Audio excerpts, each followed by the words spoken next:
What's going on, Momo? HeadMovement TV with the legend Carl the Cobra FROCH'S, super middleweight legend, British boxing legend in general. How you doing today, mate? Yeah, I'm good, thank you.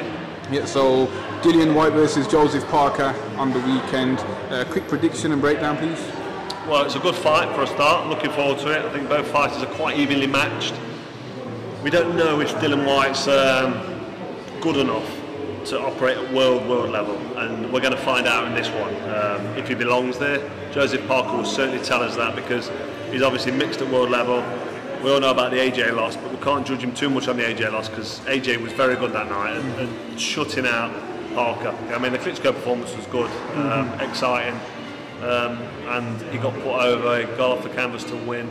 We all know what happened in that fight. I mean, that really did justify the crowd and the fact that, you know, everybody was excited about it, because it was harder than what everyone thought it would be. But Joshua showed us that he's got a big heart as well as a decent chin. I mean, I know he shouldn't have got put over, but he did. But he got up to get the job done, and we're all proud of him for that, and we all love him even more because of that. But back to the Parker, the Dillian Whyte-Parker fight. I mean, this is a close fight that, if I had to put a lot of money on it, and I'm not a gambling man, I'd have to go with Parker on experience over 12 rounds. He seems to have a high work rate, good work tempo. Very fast jab as well. Good boxing brain, and he's got good feet, he moves well, fast jab, good combination punches, and he wins rounds, you know. Dillian Whyte, sometimes he coasts a little bit. Don't quite know if he belongs at this level, because he's never really performed. I mean, the Chisora fight was good. It was a great one. I mean, he did burn a lot of energy early on. Got involved in a bit of a scrap, got a bit emotionally involved.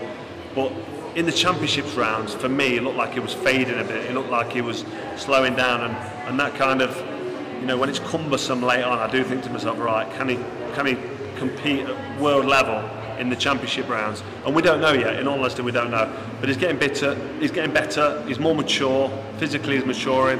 Mentally, he's matured a lot after all his, you know, all his fights he's had. And he realises the prize. His eyes on the prize. He realises how big this could be.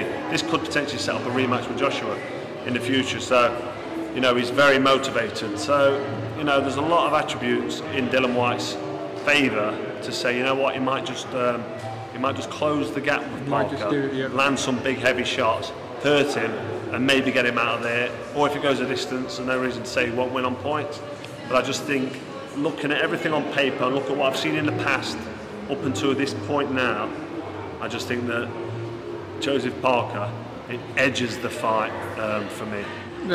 Sticking out with obviously massive fights and tough fights, there's talk of Bellew and USYK. Obviously USYK looked phenomenal the other night against Gassiev. What do you reckon of Bellew's chances in that one? USYK just looks dangerous, and he looks very good, very technically good. It's hard to pick holes in his style. He's very strong as well. And at cruiserweight, you've got a question. You know, Bellew coming down from heavyweight, he's had two entertaining fights with David Haye, and albeit past his best David Haye, but he performed well, Bellew. But he performed well at a weight that he's comfortable at. I mean, I'm not saying he's not comfortable at cruiserweight, but to go back down to cruiserweight and then fight someone like USYK, it's a tough one.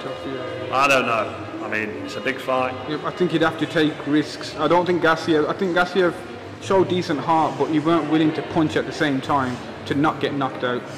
No. You know, towards the end of the fight. I think Bellew will swing, will get it. I agree. Don't get me wrong. Tony Bellew lands that left hook. He can probably knock anyone out. Yeah, a human can't really take that. But it's a tough fight for Bellew. But I don't know if he's got anywhere else to go. You know, he's talking about Tyson Fury, which probably is not very realistic from Fury's point of view. He needs to come back into the game and have a couple of steady fights. Then people start to be convinced that he belongs at world level. But all the best to Tony. I think he can do it, but it's a tough one. Any plans for you making any type of comeback? Are you enjoying retirement? You're looking in great shape.